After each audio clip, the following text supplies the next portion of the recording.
Previously on Gridiron Primetime. We didn't give up, so we never gave up any points. Got a man open, that one is climbing to 5, and then he get in, touchdown! The Falcons started their season with a blowout win against Tomball. We're Falcons, we play hard, we play together, we play hard, we play together, we're gonna get this done, let's go! But as the district game started, things took a turn for the worst. Let's go!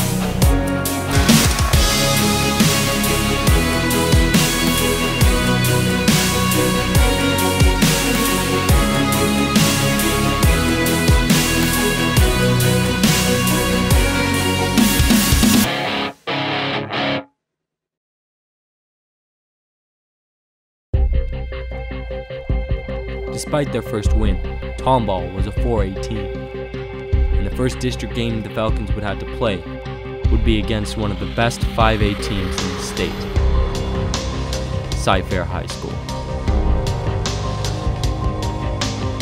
Being the oldest and most playoff consistent team, the Cy-Fair Bobcats have been in the spotlight for the 17 5A division for the past 10 years. But the Bobcats weren't the only team that the Falcons had to look out for in the beginning of the season. First 3 opponents the Falcons would face were teams that made the playoffs the year before. Nevertheless, the Falcons still had a job to do. Change the perception of Jersey Village and become a playoff contender.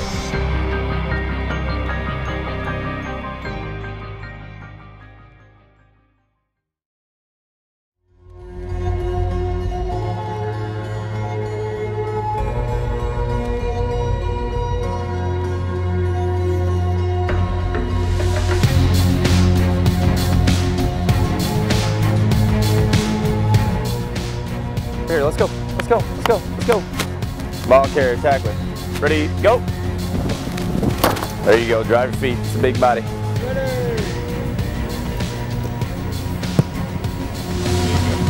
Trust your teammate tonight. Play together, execute the plan, and everything's gonna work out in the end, you understand? Yes, sir. Right here, make a statement tonight. I told you yesterday. Not gonna win every battle. Our goal in 48 minutes is over to win the war, you understand? Yes, sir!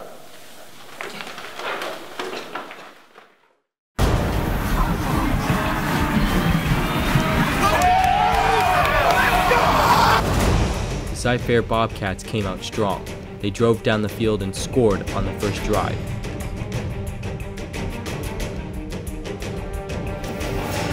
But the Falcons responded quickly. Jalen Richardson caught 3 receptions on the quest downfield. The drive was good enough to get Jersey Village in the red zone.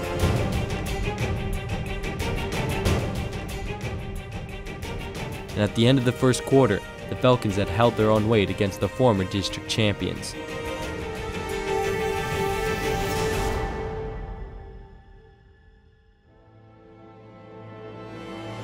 But then the Bobcats would turn on the Jets. The team had over 100 yards rushing before the half ended. Despite how they played in the first quarter and the multiple opportunities to take the lead, things were just not working out for the Falcons.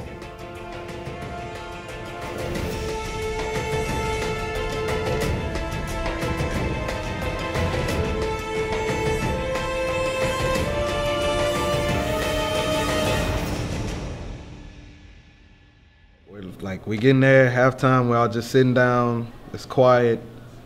Coach Nookhouse walks in there, throws a marker at the board, and Coach Young walks in, defense in the shower. Everybody get up, we get in the shower, and then he's like, you know, he sits there and he just looks at us for a good 2 minutes, doesn't say anything, and we're all like, he gets fired up, punches the clipboard, and it disappears. And it's like, you know, I'm scared thinking about it right now. So first half was it was terrible. You know, always go back to the old JV ways. It was sickening. And in special teams, that also plays a big, part. As you see, like, LeKent gets the kickoff, runs it all the way back to like the 2-yard line, and fumbles, touchback, and that could have been the game winner. That could have been a momentum shifter. He told us, like, what kind of men are you gonna be? Are y'all gonna fight, or are you just gonna cower down? And I think that invoked a lot of confidence in us. They had big guys, and we were smaller than them.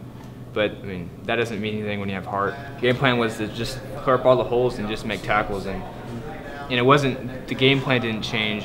It's just how we played changed, and that game itself, just dominating defense, that was just a glimpse of what was to come, And dominant they were. Deshaun Qualls again proved that he could move outside the pocket.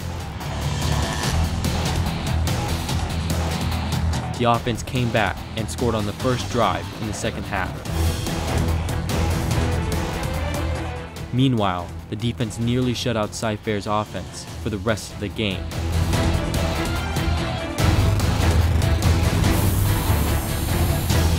By the fourth quarter, the Falcons had cut the deficit down to 5 points.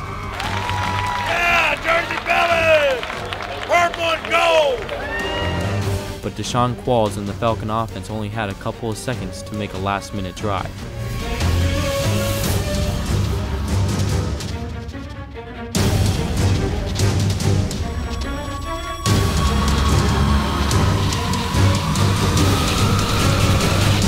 Bobcats getting the 28-23 win over the Falcons, although the Falcons did outscore the Bobcats 13-7 in the second half and came pretty close to a good comeback.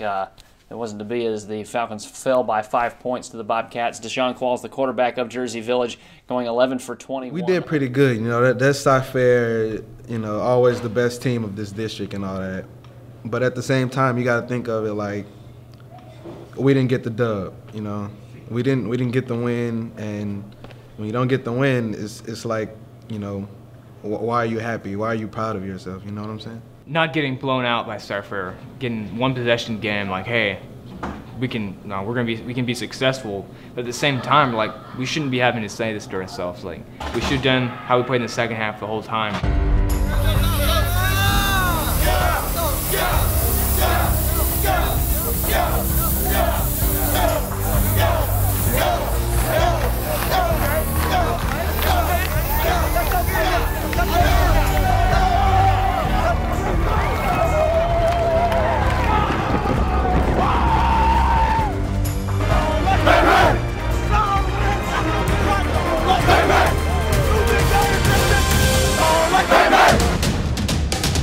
Running back Tyrus Gray came out red hot in the first half. Gray lit up the Cy Ranch defense by catching a 45-yard touchdown pass and a 50-yard rushing touchdown. 45, 40, 30, 20, 15, 10, 5, touchdown, Jersey Village.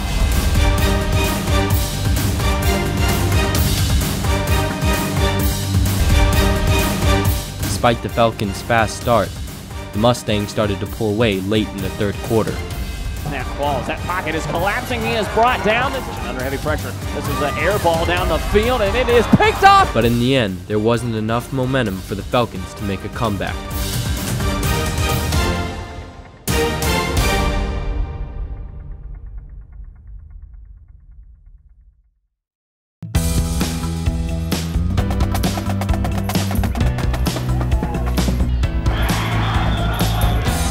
Takes an inside look to Jersey Village's homecoming week.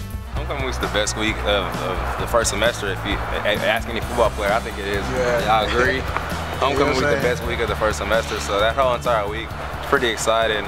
There's a lot of distractions. Of course, the homecoming parade, everyone cheering. It's probably the most like testosterone-filled week in any 16 or 15-year-old high school player's life.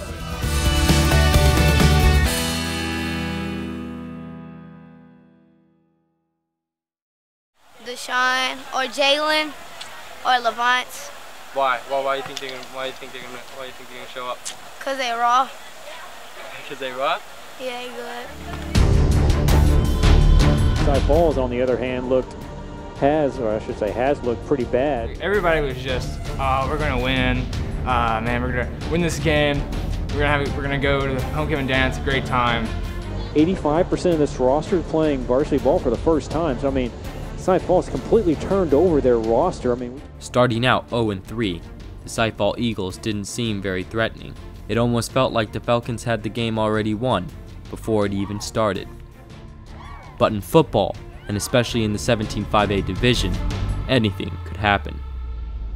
The Falcons came out a little slow, but sped up in the second quarter. The offense was producing, and the defense was solid.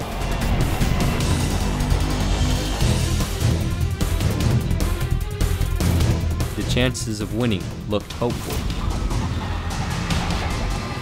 Number 6 on the night for Jersey Village. But once the second half took off, disaster struck. Cy Falls surged back to take a commanding lead. It was clear that the Falcons underestimated the young team. A chance to win came with the late fourth quarter touchdown. And after tying the game, all the Falcons would need is an extra point to take the lead. But the kick went wide left, and what would happen next would shock Pridgeon Stadium. See them throw it like a flare to the running back, and he gets 5 yards, and he gets 10 yards, and he breaks 3 tackles, and he gets wound up. I'm like, all right, it's not bad. Breaks out of that, and I see him run home to the touchdown. I see their crowd go wild. It's dead behind me, and like your stomach, you just feel like someone just like poisoned you, and it's just.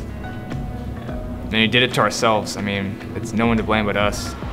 We felt terrible after they scored. Like, it was just, we knew we just lost the game. Like, no matter what happened before that, we just gave up the biggest play of the game. It was really when we kind of woke up like, wow, but this is the old us. Like, this can't happen. The Falcons had hit rock bottom, and with their third straight loss, the team was close to playoff elimination. What was supposed to be a playoff contending year now resembled the disappointment of JV's past. The next week game would be a do-or-die situation for the Falcons. Of course, when we lost that game, 2 in a row just hit us like, man, we can't let this happen again. We're turning back to the old JV. This is supposed to be, this is us, this is the new year. After that, we just knew the next time we stepped on the field, we had to do something. We had to show everybody something.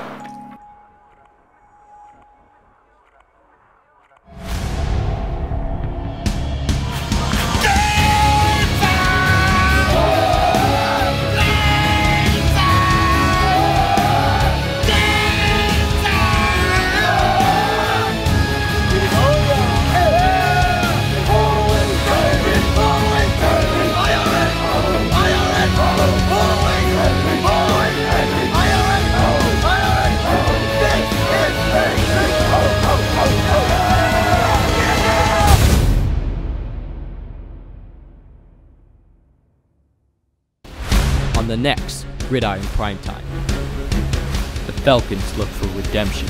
Student sections don't win games, players do.